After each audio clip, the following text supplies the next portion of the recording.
So, how are we supposed to start a podcast?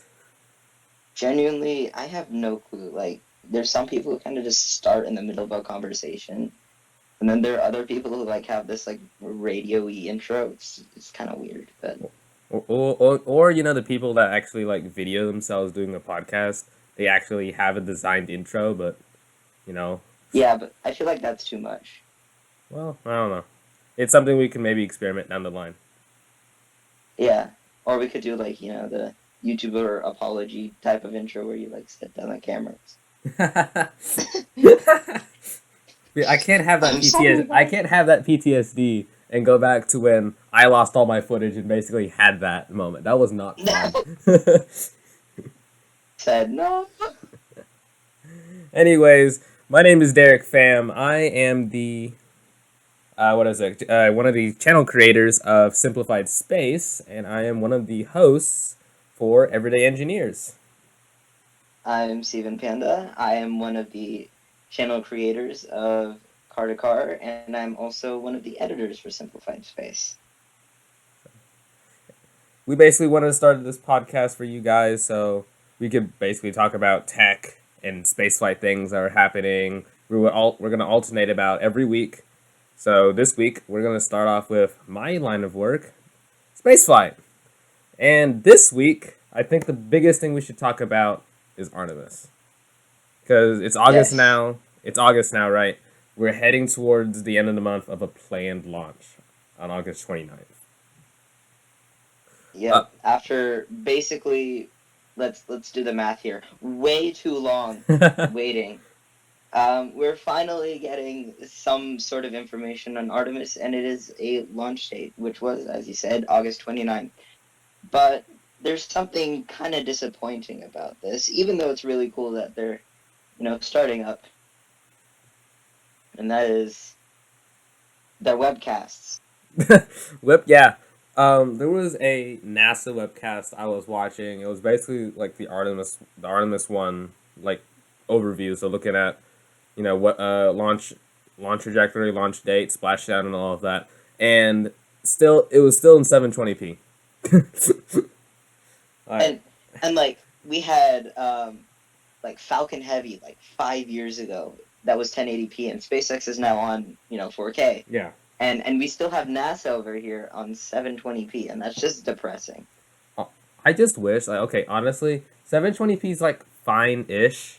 I rather prefer 1080p, obviously, but like to me, for the first launch of a program that's taken like so long to build up and everything, and only to have 720p after like I think like a decade worth of work for like the first launch is kind of just like it's depressing, honestly. Definitely. And like if you could just set up your phone and have better quality than 720p, it really isn't that bad, that Well, hard. It's like, yeah. Oh, sorry, go ahead. unless you're me with my old Android that has 720p recording, but we don't talk about that.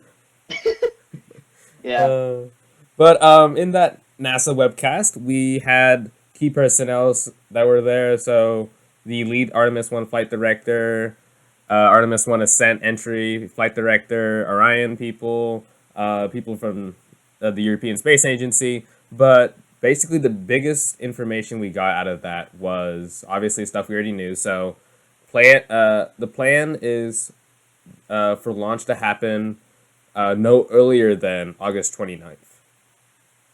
And the targeted splashdown would be October 10th, basically. I have a picture if I can try to pull it up. To do, yeah. So, where is it? Ah, here it is. So basically, after launch, right? This is through SRB jettison going up into the atmosphere and out of it.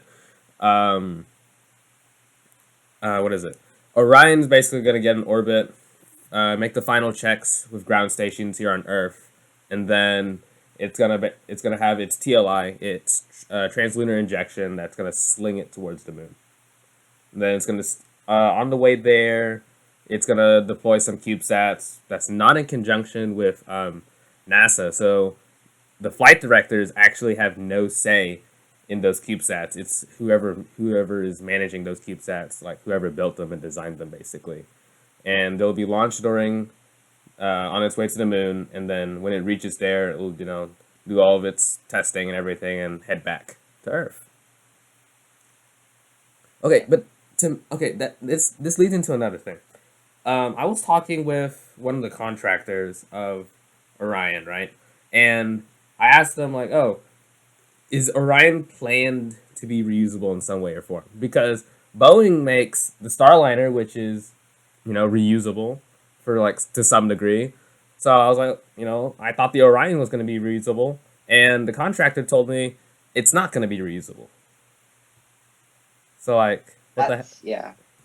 That is very disappointing considering, the amount of like reusability and how important that's been in spaceflight and kind of the direction spaceflight has been going since, basically um, after Apollo, Yeah, basically making it cheaper and easier to get into space and having it like not be reusable kind of goes against the past like 30 years of NASA's entire development. I mean, right.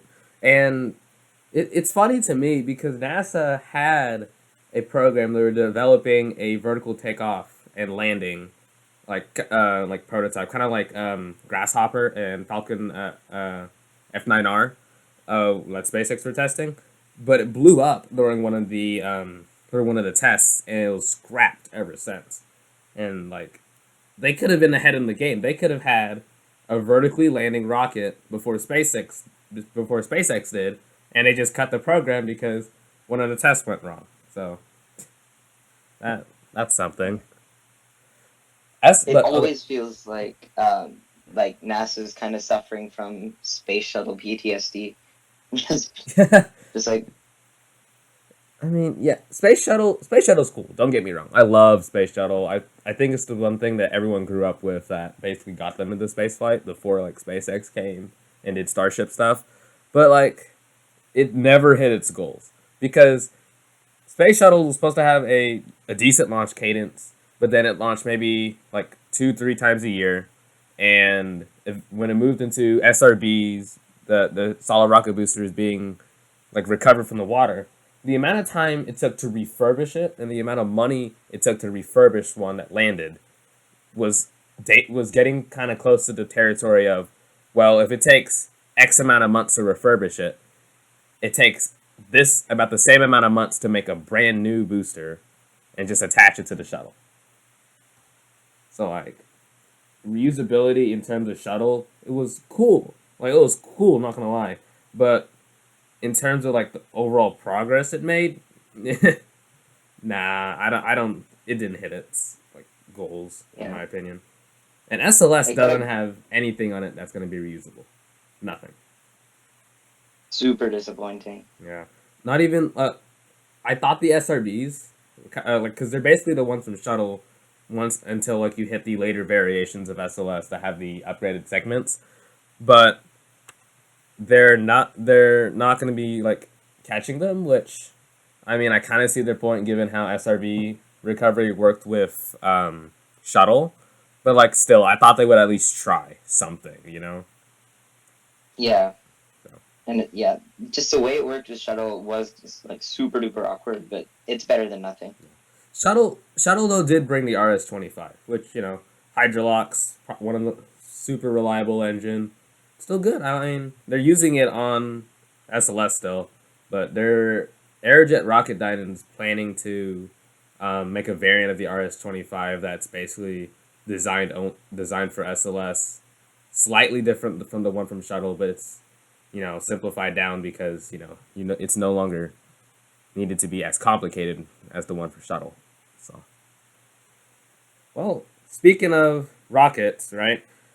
This past week, Astra, the small rocket launch company, canceled their only rocket in service right now, and that's Rocket 3. So, Yes, and this was due to some failures in their program. 3 out of 5 total launches failed, yeah, three out of but they are five. indeed Yeah, working.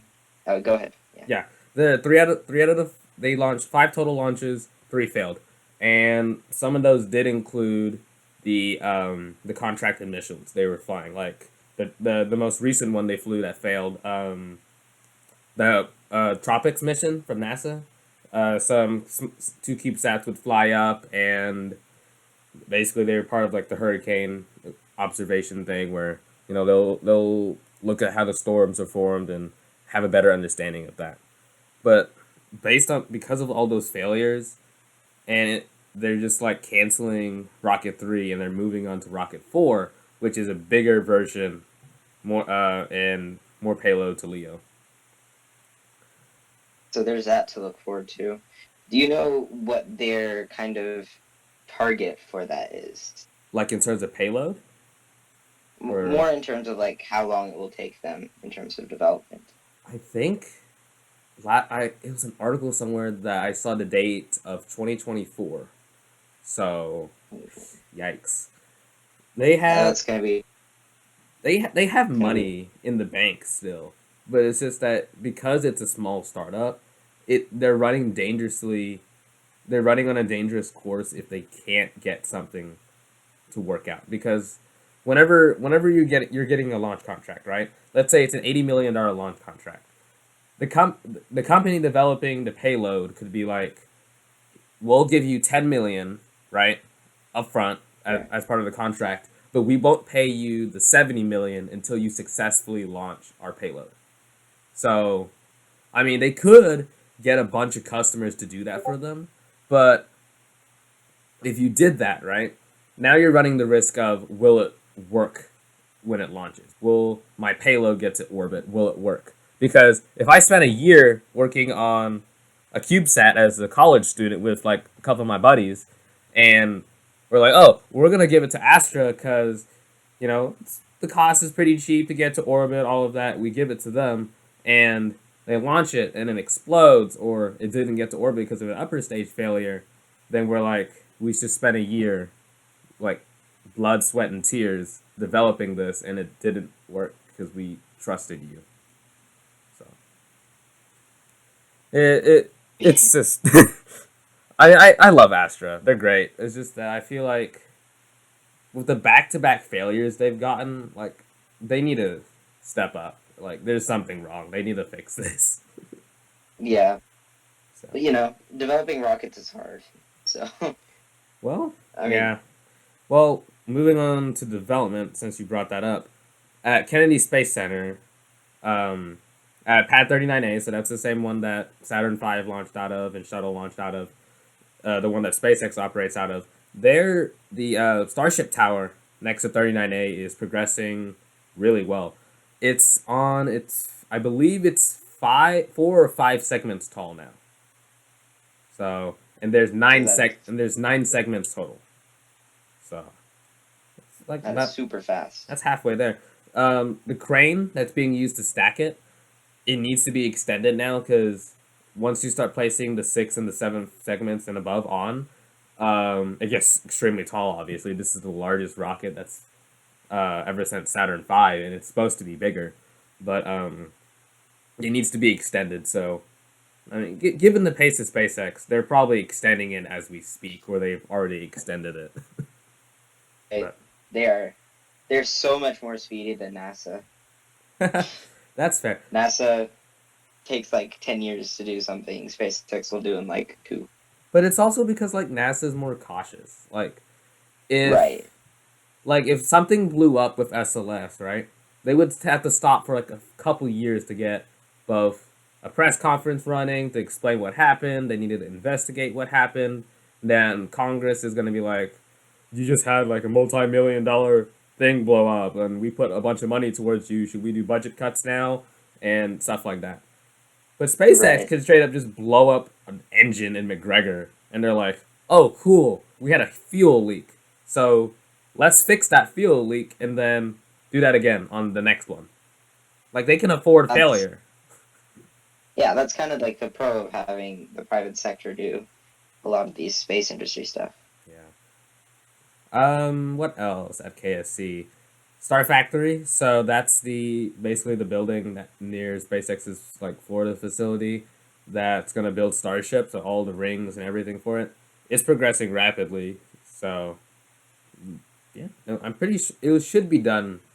It's gonna be done by the end of the year, but I feel like my prediction it will be done by like late October. I feel like, but who knows? SpaceX could go like on overdrive and just finish it in like 2 months. The chopsticks for the launch tower are also going well.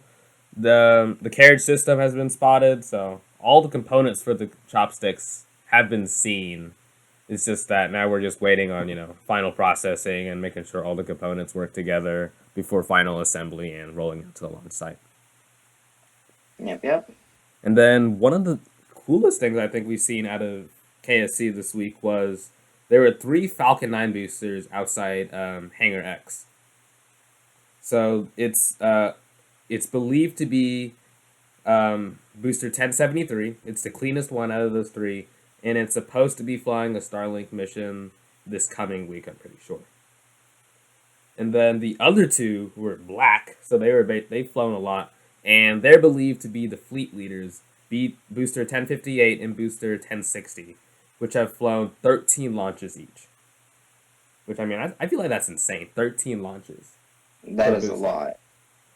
And the original goal for SpaceX was 10 flights on a booster with minimal refurbishment in between. And now they're hitting 13. Like, that's insane to me. Just like shows how far we've come. Yeah. In terms of spaceflight, like if you look at things back in like the 70s, and you told an engineer working on like Saturn V, well, after Saturn V, kind of in between Saturn V and what came next, and you shuttle. just told them that you will have a rocket in like, what is it, like 50 years that's going to run 13 missions. And it's the same rocket. I mean, I'd be amazed, but at the same time, I'd also be like, wait, it took us 50 years to do that? True. I mean, I'm just saying, we went to the moon with like kilobytes of RAM, right, on a computer. But now if we open one Chrome tab, not even 16 gigs of RAM is like, oh no, what's going on? That's one Chrome tab open. I mean, in terms of that, you kind of have this really inefficient code, very inefficient. But that's more of a next week thing. Yeah, we're gonna dive into the. We're gonna have a long tangent on. Oh my gosh, one Chrome tab equals how many gigabytes of RAM? Oh my gosh. Oh, he had a microphone issue. Siven's phone basically has this thing where if something goes wrong or like he gets a notification or something, his headphones disconnect and it also kicked him out of Discord VC. So yeah, it's super fun. Actually, this time it wasn't my phone. This time my headphones just decided to turn off. Because see, the weird thing about my headphones is that they have 2 channels, one for voice chat and one for like normal listening. That's weird. And yeah, even weirder is the fact that like it monitors for headphone input, but it only monitors on like the main listening channel. And it turns off after like a certain amount of inactivity. But it doesn't monitor like the voice one where it's like taking in voice and taking out like music. Dang. So it's like sitting there like, so oh, you're not doing anything. Yeah. Off. So it's like, oh, you're not doing anything, but it doesn't read the one that's actually receiving all the input. That's right. So wonk. It's just weird. That's wonk. Okay, moving on. Actually, we were talking about Falcon 9. SpaceX launched Korea's Pathfinder Lunar Orbiter (KPLO) this past week, and it's South Korea's first lunar orbiter. I mean, come on, that's cool. It's been in development since September 2016, so it's been in there for a while. 678 kilogram payload mass. And what's interesting to me about this mission is the trajectory that KPLO is taking. So it launches towards the sun, actually. So it takes off with Falcon 9, whatever, uses the upper stage, and it's put on a trajectory towards the sun, specifically towards Lagrange point 1. Sound familiar? So it heads towards L1, and then it does a trajectory correction that puts it on a natural path to approach the moon. So pretty normal stuff that happens after there. But I find it cool that Yeah. it launches towards L1 first, and then uses its like natural stability to fling it around towards the moon. Yeah, that is a really interesting launch path. Yeah. Another the booster that flew it, booster 1052. It's a cool booster, one of my favorite ones, because it used to be a Falcon Heavy side booster, and it was converted to a Falcon 9 core. So it flew Aerosat 6A and STP 2, and then it got converted. So that's cool. Then without SpaceX is doing all their like booster footage these days, it was really smooth, but it cut out just right before landing. So kind of sad, but it is what it is. You're working with you're re-entering the atmosphere. There's all like the carbon in the air, and then it's interfering with the signal, and things just work like that. Right. And then one piece of bonus news that came in from SpaceX, one of the Crew One Dragon trunk, so like the unpressurized cargo trunk. One of the pieces was just found lodged into the ground on an Australian man's like sheep farm. Oh, those things. Those things are massive. Sheep farms, huge Yeah. in Australia. So I mean, no one got So, hurt, but imagine like, waking up, living like such a humble life as like a sheep, like an owner of a sheep farm, walking out to look at some sheep, and you're like, "What's that giant black thing sticking out of the ground?" yeah. And I mean, given how big like Australian farms are, I'm sure like it must have been like somewhere in like 1,000 acre plot of land, and they're just like walking around one day just following some sheep, and they're like, how long has this been here? Yeah, What is this? because Crew What? One, Crew One launched in the fall of 2020, so Yeah, either that. either the trunk burned up and it just landed there like 2 years ago and he never noticed, or it quite literally somehow deorbited just now. I Uh, actually wouldn't be surprised if it took him 2 years or them 2 years to figure that out, because just how big those farms are. The biggest farm in the world is in Australia, and I'm pretty sure it's a sheep, or it's actually a cattle farm. But how big is that farm? Biggest farm in the world. Let's mhm. see.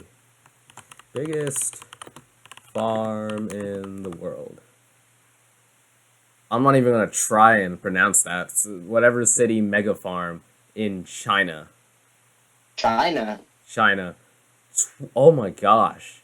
22,500,000 total acres. Oh, that is, yeah, okay. Well, we were talking about a 1,000 acre sheep farm in Australia. Well, Anna Creek is 5,000 acres. That's the one in Australia. okay. Uh, that's still 5,000 acres compared to 22 Yeah, million. compared to literally 22,000. Oh my gosh. Okay. No, 22 wait, million. is that 1,000? That is 22. not 1,000. That is a million. Yeah, 22 million. At the same time, I'm not surprised because it's China. They're like, yeah. Well, since we're on the topic of China, let's look at all their stuff from their ludicrous spaceflight program. Oh yes. I don't know. I mean, How fun. giant tumbling rockets out of the sky? You'll find that here in China. But yes, That's right. they have their space station. I forgot their name. That's kind of sad. I, but they launched. I looked into this a year ago when it launched, and I was like, "That's cool. We got another space station up here. That's not the ISS, and that's not technically commercial, but like it's another space station." And I completely forgot the name now. Okay, but the second module to that station was launched recently at the end of July, and it was using the Long March 5B, which is notorious for let's yeet whatever payload we have up there and then like re-enter the atmosphere uncontrolled and potentially hurt people. Yeah. Yay.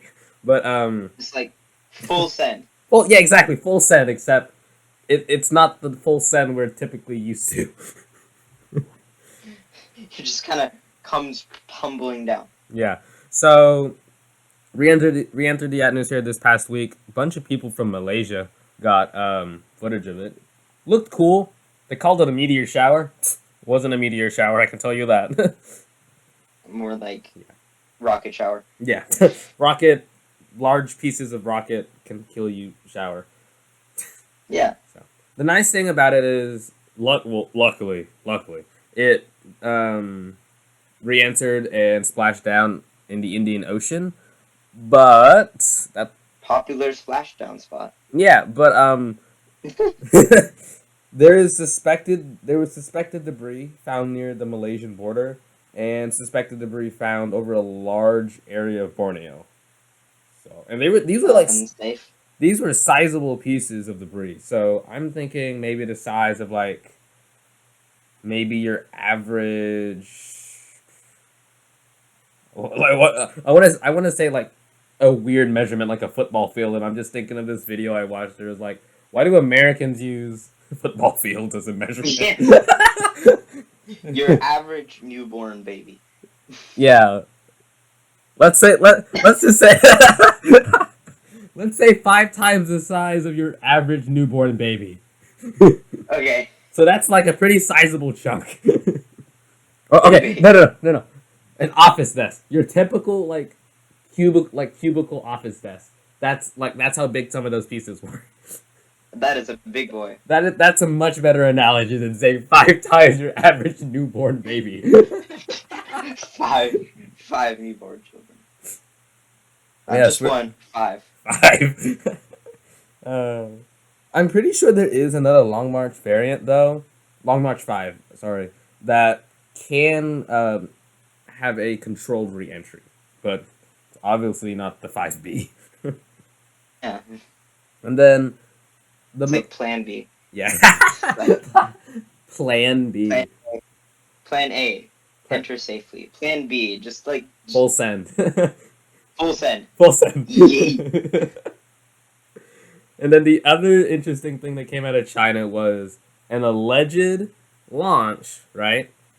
And the payload on that launch was a reusable space vehicle, a space plane, more specifically. It's not shuttle. It's not shuttle. The only people in the entire world that's gotten anywhere close to doing something like what we did with shuttle was the Soviets. But that's only because they stole shuttle planes from us. So What about Virgin Galactic? we don't talk about Virgin Galactic. My boy Richard, he's crying. Virgin Galactic, okay, it's a space plane, but it's not technically an orbital class space plane. It's just it does not go that far. It's just space plane. But Yeah. the one that China allegedly launched is similar to the Boeing X-37. If you search that up and look at it, it's space. Think of it as like a cylinder with some winglets for aerodynamics and a rocket engine, and then that's the Boeing X-37, and similar to what China launches. So I see. Yeah. This is interesting. This is allegedly the second launch because it's a classified vehicle, you can't confirm, and China doesn't like send us confirmation pictures or like notice of whatever. The only reason we know is like because of astronomers like looking at orbital data and seeing like new objects in the sky. So this is the alleged second launch. The alleged first launch happened in September 2020, I believe. So when we were all dying. Other launches though this week, ULA launched the space-based infrared system. It's the SPERS. It's a mouthful. The sixth one. It's the sixth and final one, and they launched it on the ever so trusty Atlas V. Atlas 5 is cool. Like, It has whatever been, yeah. whatever you say against like SpaceX and NASA and all of that, Atlas 5 and the Delta 4s are cool. Yeah. ULA's been at it for a while. Well, the companies that were in that make up ULA Right. have been in for a while. ULA has Right, been around ULA for like itself. a decade at best. Yeah. They Couple they decades. kind of formed an alliance right after SpaceX started like showing up like, hey, Hey, we're they're getting like, some government. We're getting government contracts now, guys. We're the big boy club. Oh no. and they're just like, how did we blow like a 70-year lead? And that forced Lockheed and Boeing to kind of join together. They're just like, they had the advantage though. Even when SpaceX was still starting out and like getting all the contracts, they had the advantage because they controlled basically the entire national reconnaissance and all the national reconnaissance missions basically. Like they were Right. awarded all those contracts, but then SpaceX started getting them like late in 2010s, and then at that point it just started slowly becoming a decline, and it's kind of sad honestly because space for everyone is what I believe in. It's not like one specific company, one specific nation, a group of people should have space. It should be accessible to everyone. right. Um, embarrassingly enough, I only now just learned how the Atlas 5 configurations are made because it's a 3-digit configuration. So this one that launched was the Atlas 5421, and I only now learned like what those 3 digits stand for. Sad. I've been in this for so long. But here I can tell you. So Atlas 5421, right? So the first number is 4. So the first number is the fairing size, like how big it is. So that's gonna be at 4, so it's gonna be a 4-meter wide fairing. The second number is the number of SRBs that's on there, so 421, 2. So that's 2 solid rocket boosters. And then the third number is the number of engines on the Centaur upper stage, so 1 this time since it's 421. So, just learned that the day before. That makes a lot of sense. Yeah. Props to ULA for making a good naming scheme. Yeah. Unlike some people. Oh, I wonder who you're talking about. I remember looking up like rocket engines one time for like a video that I scrapped, and one of them was quite literally just named Engine 2. Engine 2. I'm like, oh, what rocket is this for? And the company named the rocket Rocket 1. I'm like, awesome. I mean, it makes sense. At the same time, you could make up like a better name because like think we have Atlas, we have Falcon from like the Millennium Falcon, we have Titan, Delta, Soyuz, Proton, Neutron, Electron, and then they're like Rocket 1. Yeah. Oh. Well, we were talking about national reconnaissance missions. Rocket Lab launched. I don't know how you said that. It's whatever. But they launched Antipodean. Let's just say that Antipodean adventure, and it was a classified mission for the National Reconnaissance Office. Launched August 4th out of Launch Complex 1B on their in the Mahi Peninsula in New Zealand. Interesting thing, no recovery of this one. Because a couple of missions ago they launched it and re-entered the atmosphere, and Rocket Lab's cool, and they recover their first stages using a frickin' helicopter. Go up with a helicopter, pull those stages down. But they caught it. The first full attempt, full size attempt, they caught it. Like the legit mission. I remember seeing that and being like, what? It was so cool. But then they ditched it in the ocean. They had to drop it because they had some of the load was kind of off. So the sensors are like kind of weird load you have on here. So they just lowered it to the ground and they let it splash in the ocean and recovered by ship, which was so sad. But Uh, they nailed it the first try, minus like a few sensor issues. right. So yeah, looking back on how SpaceX did it, they definitely did it first try. Now they blew up like a bunch of times and they got it like whatever try. I didn't keep count. Yeah, they had enough to make a video about it.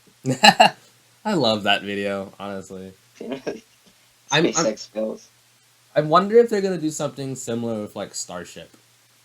You know? I feel like they would. I feel like they would. Yeah, but at the same time, you would also think, oh, if they did that with Starship, that means it like blew up a lot of times, and that would be kind of scary to me because it made sense with Falcon 9 because it was the first time any company was trying to do it outside NASA with private money and everything. But Right. now, if you mess up with Starship that many times, it's gonna be like, huh, I thought we were good at this. I mean, to be fair, Starship has its own like different set of rules and components compared to Falcon 9 and how Right. it lands. But like, I would think SpaceX would know a little bit more about how to land a rocket than 10 years ago. True.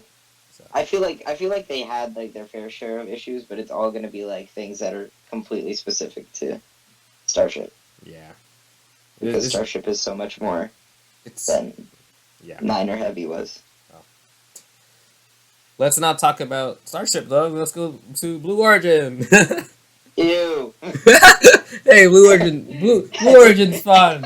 Blue Origin's definitely fun, guys. Whoa, Jeff Bezos. No, it's not the actual guy. Don't worry about the people. It's just the company itself is kind of yeah.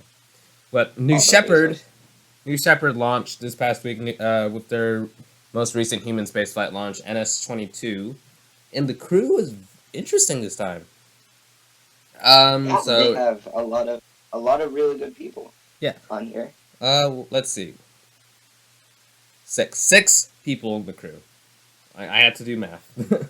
Yes. So, Yes, 6. These people were Kobe Cotton, Mario, I don't know how to pronounce his last name. Ferreria. Ferreria. Vanessa O'Brien, Clint Kelly III, Sarah Sabri, and Steve Young. Yes. So Many of these are, firsts. yeah. So we have the first person from both Egypt and Portugal. Yep. Um, And then Vanessa and- O'Brien was the first woman to complete the Guinness World Record Explorers Extreme Trifecta. So that's highest point that's a on mouthful. yeah. So that's the highest point on Earth, so Mount Everest. The deepest point on Earth, so that's Challenger's Deep, and then going to space. So Nice. another person Very actually completed the trifecta with Blue Origin on the last launch. I'm pretty sure. Forgot his name, but this Guinness World Record is not new to Blue Origin, so to say. And then to me, I feel like my favorite member of the crew has to be Kobe Cotton from Duke Perfect. So, what was it? Their video, they had to launch like these huge model rockets, and whoever got the highest reading on the altimeter got to go.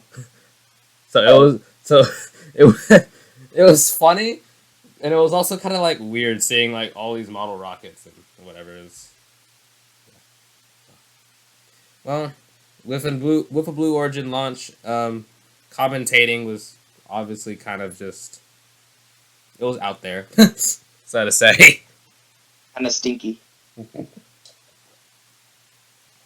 They're just always to me like so weird with their commentating. Like it just dragged. It feels like the SLS Hot Fire, the second one or the first. I don't remember which one of the Hot Fires that it just dragged on the commentary. Yeah. Because like they were behind schedule and they didn't have anything in the script to talk about.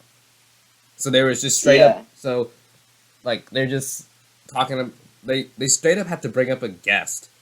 And it was like, I was like, why? Like, you have to call one of the members from a previous launch that flew with you guys as, like, something to talk about. Like, Yeah.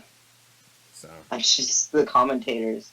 on space launches are always just kind of mid. Yeah, that's fair. It's either the quality of like the actual webcast or like the commentary on it. It's like mid.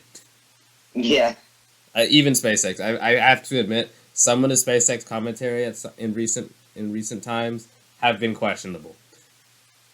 yeah, they have. What They've had some. what was interesting this time though was that normally the capsule audios, whenever like the cruise in space, is pretty shot. I don't know why they can have like the largest windows on the capsule, like amazing cameras and everything, but they can't have good audio. But capsule audio was decent this time. Like it's still cut in and out, but I understood more of the cut in and out audio than any other Blue Origin launch I've ever seen before. Maybe they're finally using their Twitch knowledge. Blue Origin has a Twitch channel confirmed. Wait, do they? Dude, I don't know. Let's see. I'd be disappointed because Bezos also owns Twitch. Does he really? Well, actually, no. Well, Amazon did, but he's not CEO of Amazon anymore. Nope. There's no way they have a Twitch channel. Wait, do they? I feel like this is like a fake channel. Like, you know, they just make the channel, but it's not actually Blue Origin. Yeah, there's only actually, you know, this is the legit thing because it's verified, and this has one of the missions from like 5 years ago. Oh. It's the only video Okay. they have on there. It's like a 2-minute long video from 5 years ago of Mission 4. That is the most Amazon thing ever. Oh my god. 306 followers. Wait, That's how much sad. does the NASA one have? 1.2 million. Oh, that's just funny. That's so sad. That's just funny. Well, now we know Blue Origin has a Twitch channel. You know, out of all the things I would learn, I would never think Blue Origin would have a Twitch channel. Yeah. Well, more things we can roast Blue Origin about today, I guess. Let's go. Let's go. Well, we were talking about like, you know, Kobe, all the model rockets. Recently, BPS Space, Joe Bernard runs that, and he, after 7 years, landed his Scout model rocket Falcon 9 style. Vertical takeoff and vertical landing. That was So impressive. 7 years of development. That's insane to me. Dedication. And On a okay, completely different level. okay, and the thing is, he didn't use liquids, which, you know, you can easily like deep throttle and all of that with the engine. He used solid propellant, so he used solid motors. You can't throttle those. Dude. 7 years. Code, like, you have to get the code and the timing right for everything to work. 7 years. That's just insane to me. This guy is built different. And then, okay, now that he's done this, right? His next plan is to make a Starship and a Super Heavy booster, complete with like all the avionics working as a model rocket.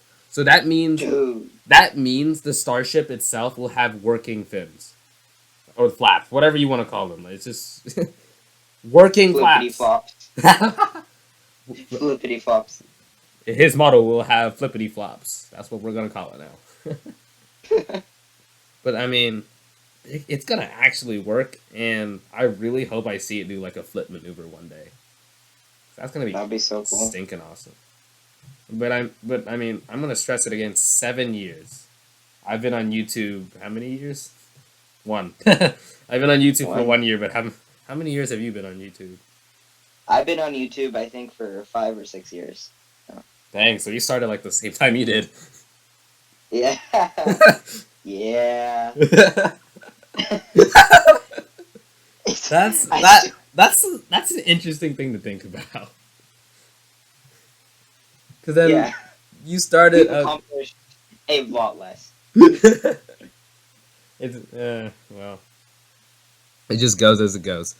Well, we're talking about Starship, so let's go down to Starbase in South Texas. to say a lot happened is always an understatement with Starbase. I know. They do so much in like a week. So I go back and I'm looking at all the videos and making sure like I'm not missing anything, and I'm like, oh, I missed that. Oh, I missed that. So much stuff happened. Like it's so hard to do this. I They just keep moving. The la- speed of SpaceX is insane. yeah. Last August, I thought about doing like kind of like a Marcus House or like oh, I forgot his name. Kind of like a weekly roundup of like space news, and I kept like a note, like a Google Doc of all the stuff that happened, and then by the time I hit Friday, I'm like, so you're telling me I have 24 hours to edit all of this, right? And I'm looking at my list, and I'm like, huh, that's 4 pages long. I'm like, oh. I don't think you can edit that in 24 hours, Derek. Yeah. So I just scrapped the idea, and I've never thought about it since. It was funny too, because what is it? I made that list while like on break. So like whenever I was finished eating lunch or when I was just in English having time off, I would have to work on that list. And my teacher would just look up and they're like, "What are you doing? Why are you doing so much work on like the 3rd week of school?" I'm like, YouTube channel stuff." And they're like, "Okay." Okay, but actually talking about Starbase now, biggest thing that probably came out of there this week was a quote from Elon on Twitter. Big surprise. A successful, in quotes, a successful orbital flight is probably between 1 and 12 months from now. That's optimistic, obviously. Very. I don't think it's going to launch in a month. I mean, if it launches by the end of the year, okay, 6 months, somewhere between 5 and 6 months, I think Starship will launch. Good chance probably would be like mid to late December would be a good time to launch. And it also depends on what he means by like successful. Like, does he mean like the whole mission goes well, where like booster somehow gets caught by the chopsticks and ship re-enters successfully after making orbit and splashes down safely? Like, does he mean a full successful mission, or does he mean like did they get to orbit? Yeah, and rather sadly, kind of hampering his optimism. Um, chopsticks have Chopsticks have had a hydraulic failure basically overnight, meaning Darick had to speed change our talking points today. Yeah, I went to sleep and I woke up and I saw the NASA spaceflight thing that I look at. I'm like, oh cool! And the first thing that says hydraulic failure chopsticks, and I'm like, oh, I gotta go back and change the entire thing now. So I had to go back and on all the notes I took for Starbase, I had to go back and rearrange it because it said chopsticks failed. Oh my gosh, that was painful waking up too. It's just like chopsticks failed. Wonderful. That was kind of our main talking point. I don't have to change this anymore. Yeah, so But yes. Booster 7 rolled out overnight to the launch mount, which, again, I found this out in the morning. They rolled it out to the launch site, and as they were getting chopsticks ready to do it, to lift. So Booster 7 was still on the transport, had not been lifted yet. And you just see fluid leaking out of the chopsticks after a burst. And you're like, that's not planned. And then Elon goes on Twitter and says, the smell of hydraulic fluid in the morning. So, hydraulic line burst. It's not a okay, they can overcome that, though. It's just a hydraulic line burst. Right. It's not like the entire thing collapsed. So. Nothing we haven't seen in robotics. Yeah. I remember, what is it? Off topic, but I come home. I go home and then on the robotics Discord, I get a notification saying someone just rammed our robot. It's broke. Like the intake's broken, and I'm like, oh, I didn't work on the intake, but that happened during competition for us. That was something. Our robot this year was named Darick, the oil Darick. So that yeah. Anyways, Heading back to Starbase. Moving on. Booster 7 didn't get lifted overnight as it was planned, and instead it got lifted earlier today. So 2 hours before the show went live, I went back and changed the outline again. But it was stacked. It was stacked, not stacked. It was lifted onto the orbital launch mount using one of their cranes, like the old times. So. Could be back in my day. Back in my day, I launched rockets and they just came down, didn't land. They just came down. If they came down on your house, that was just a you problem. Well, unfortunately, that does happen in China. So that still happens to this day. That's not something that what is it? Happened in the old days. It still happens. You see a meteor shower? That's not a meteor shower. That's Long March 5B. You know what I just thought of? You know the what's that Pokemon meme? What's that Pokemon? It's a Long March 5B. It's a bird. It's a plane. No, it's Long March 5B coming in hot. Sick. Is that your house? Oh no.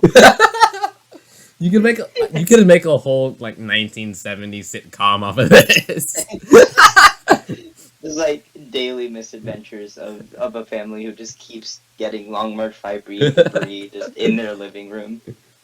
Hey Saturn 1B, how did you sleep? I had a dream that a Long March 5B core would slam into our house today. Oh.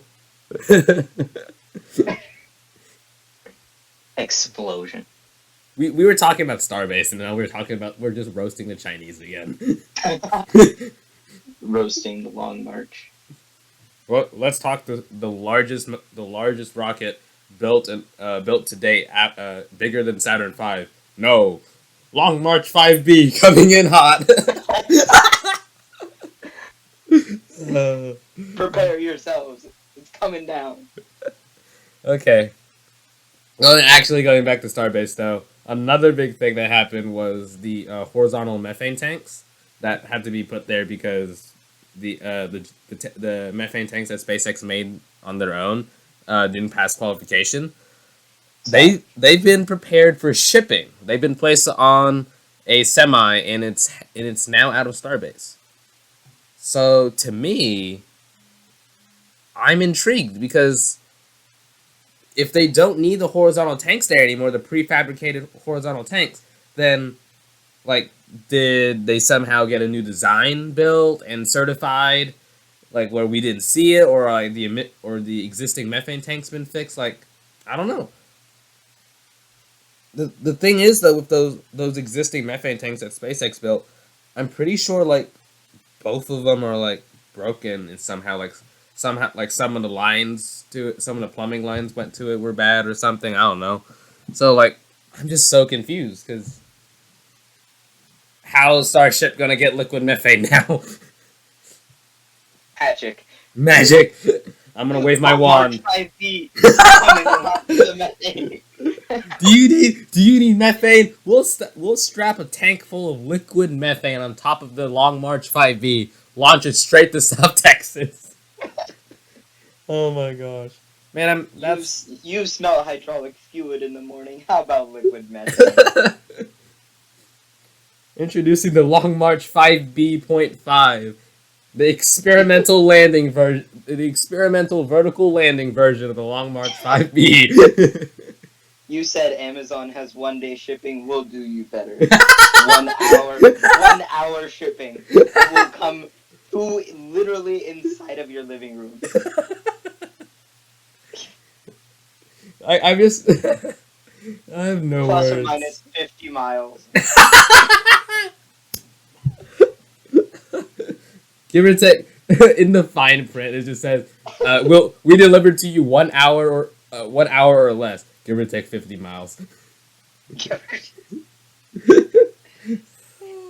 It may crash into your into your neighbor's living room, that's on you. We that's completely on you.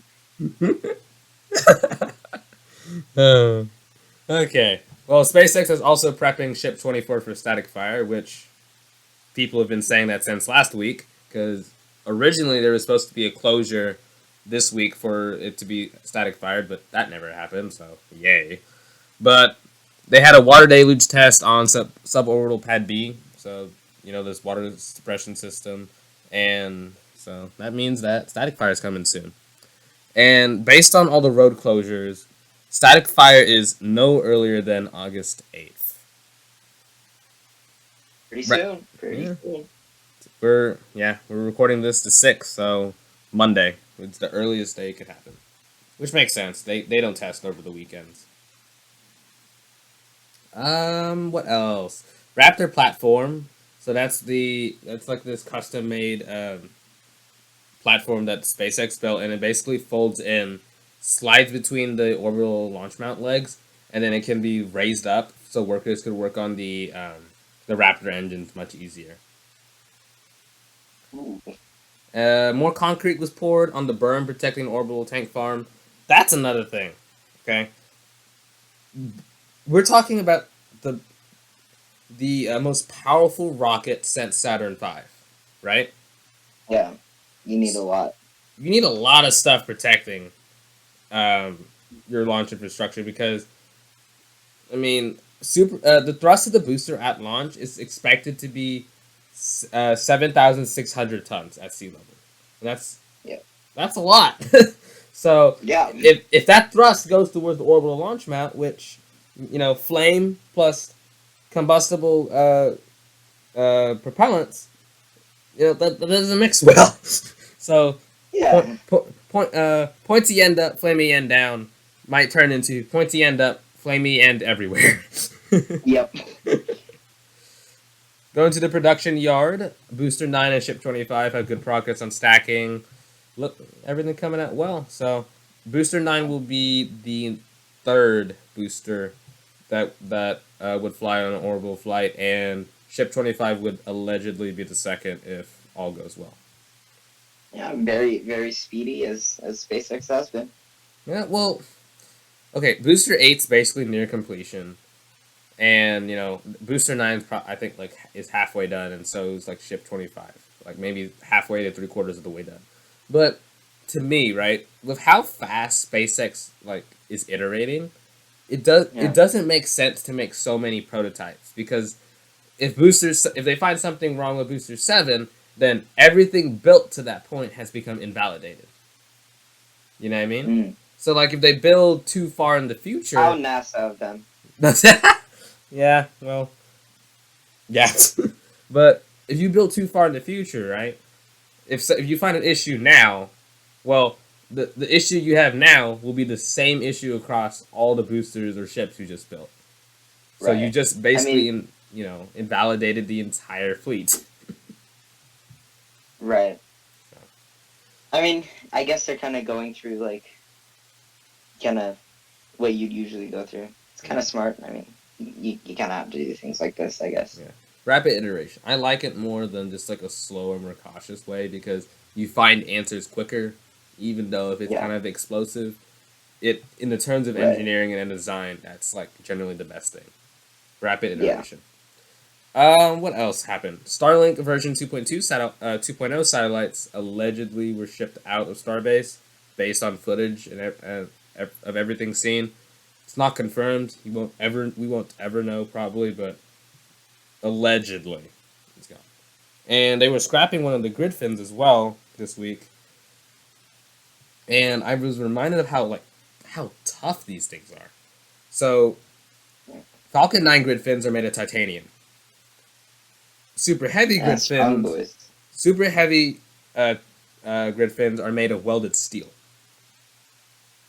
So kind of a difference there, but this guy wasn't a forklift. It was one of those construction vehicles that it's not a forklift, but you know what I'm talking about? You have an idea what I'm trying to say?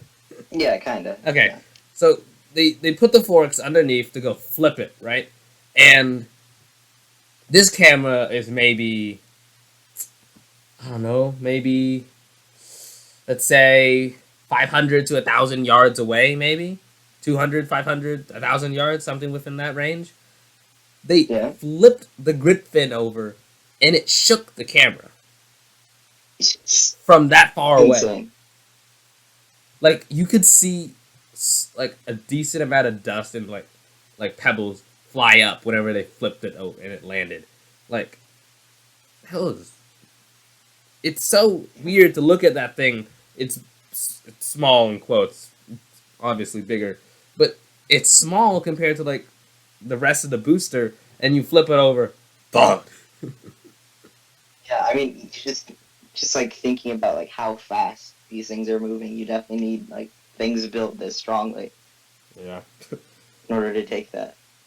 and that's it's gonna be it's interesting with how boost super heavy is gonna do it because grid fins are gonna stay extended the entire time, and Elon says that it's when adding the systems to like retract it, you know what I mean, during flight would add more mass, so less payload to orbit, but but also more complexity, so more systems that could fail. So I see his point there, Right. but he says that that removing that and leaving it extended the entire time and only having roll, pitch, yaw, all of that is it's better because the drag going up isn't so bad. So Right. Because grid. yeah, but at the same time, 7,600 tons of force coming out of the booster, Right. 33 Raptor 2 engines. So I mean, I Full bore. don't know. Not not not Long March 5B full bore, but four. not the full Sen Long March 5B, but definitely a lot of thrust. More thrust on Long March Yes. 5B. A lot more thrust. I mean, looking at Raptor 2, Raptor 2 an individual Raptor 2 has 230 tons of force at sea level. Alone. Just one single engine. Imagine 33 of those firing at the same time. Insane. I mean, Saturn. Whenever Saturn V launched, those massive F1 engines. I'm pretty sure. So there was a report of someone that lived 20 miles away. Their windows broke, like straight up just broke. Insane. So that's F1. That's 5 F1s. Think about 33 Raptor 2s. I don't. So, well, KSC might be losing a lot of windows one day. Those things moving. I mean, while we're talking about Raptor 2, Waptor. Raptor, while we're talking about Raptor 2, I mean, we can technically talk BE4. So, Yeah. that there's not much to say about BE4. It's been delayed, like, by a lot. I'm like, we can talk about BE4. It's been delayed by a long time. What else? Nice. But according to Blue Origin, they didn't have the same measurement as SpaceX, but BE4 thrust is sitting around 2,400 kilonewtons, which I believe Blue Origin is going. Yeah, Blue Origin is going on their BE4 as the most powerful Methalox engine, so methane and liquid oxygen, and it is more powerful than Raptor 2, to my knowledge. I might be wrong because it might be outdated information given how fast things change, but I believe BE4 alone is more powerful, emitting more thrust than Raptor.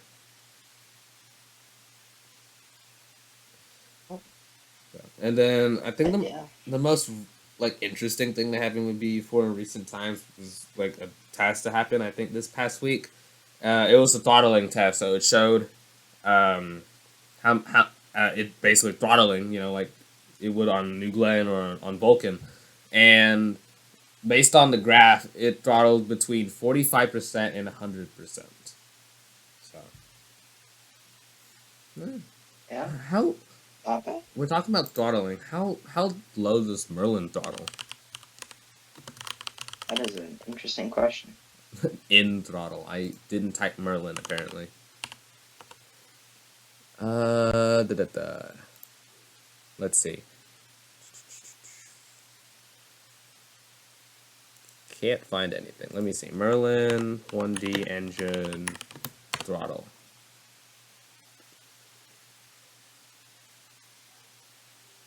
Well, according to a Reddit post from 2015, can throttle to a thrust level of 40%. I mean, that sounds accurate-ish, but I don't know how I feel about Reddit. Oh, okay, no.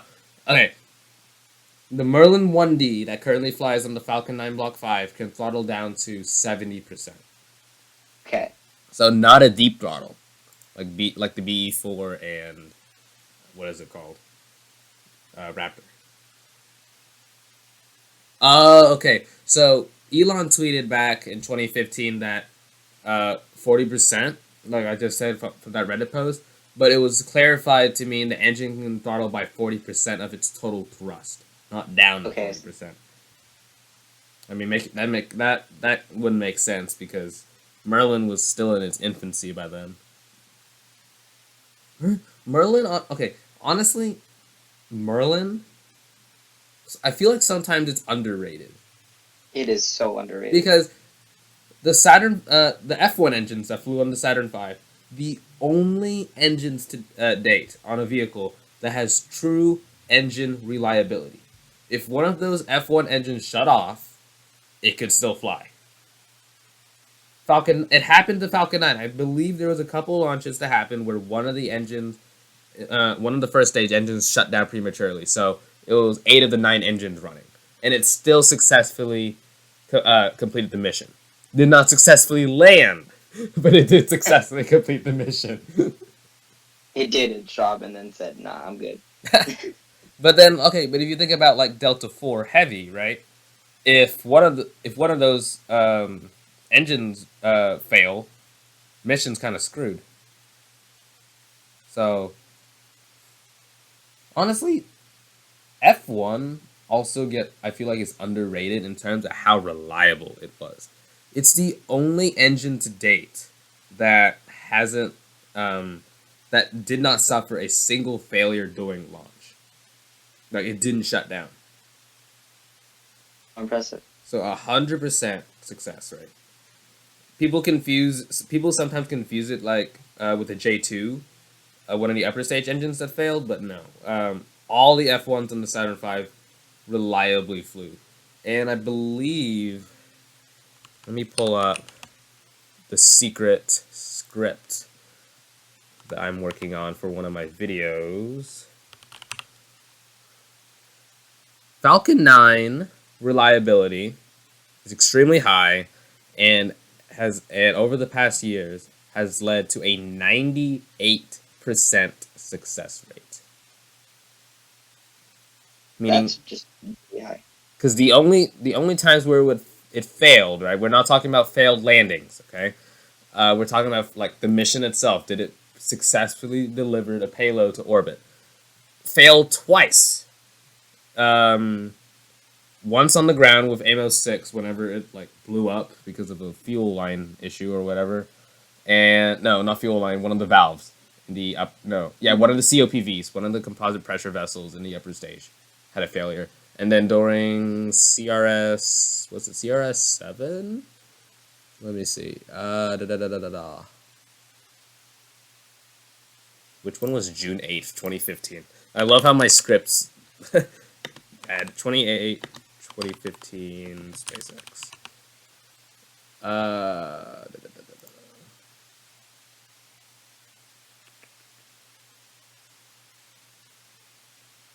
Don't remember.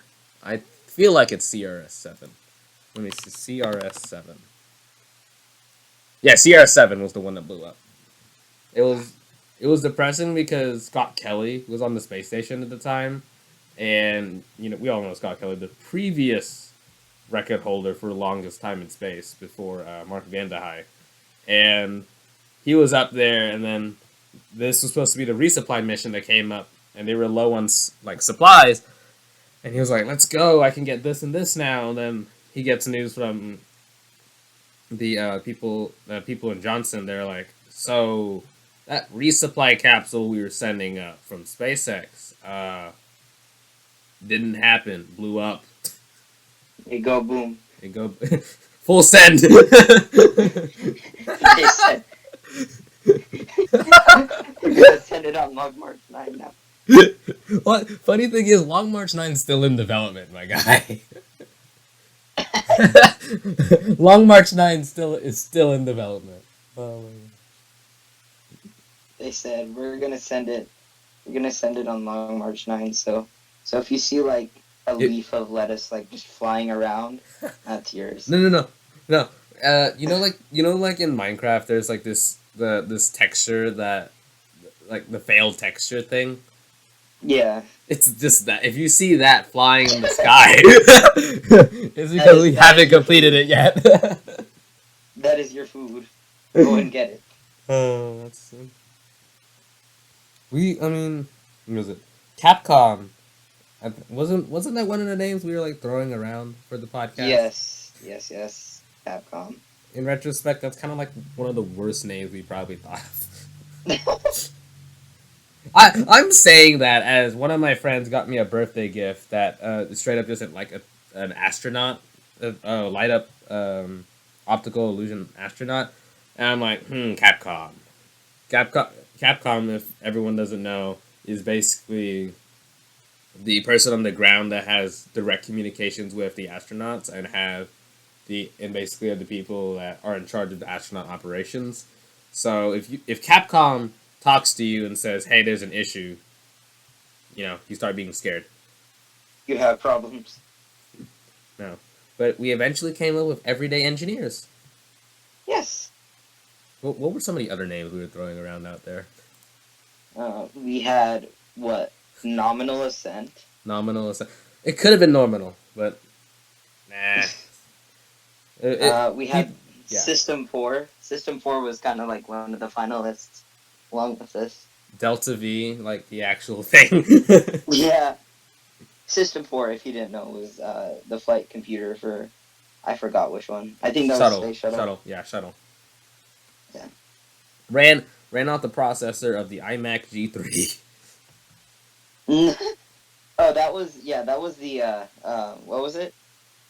It was the power computer, right? We're... Yes, PowerPC Motorola. That's what Perseverance runs on. Oh my gosh, I just remembered the whole conversation. That's painful because like I know Perseverance is like cutting edge. It looks like Curiosity. We don't talk about that, but cutting edge runs off a literal a small nuclear reactor runs on that. iMac G3 processor. Apple got the last laugh. All right. Speaking of Mars, actually, real quick, it's the land. I think yesterday was the land anniversary for Curiosity. So whoa, JPL. Nice. All right. Yeah, well, I think that wraps up everything for me. Really, yeah. That's all the spaceflight stuff that's been happening the past week. Yeah, I gotta run soon, so let's just wrap this up. All right. Well, my name's Darick Pham. I'm one of the hosts for Everyday Engineers, and I hope you guys have a great week. Yes. See ya.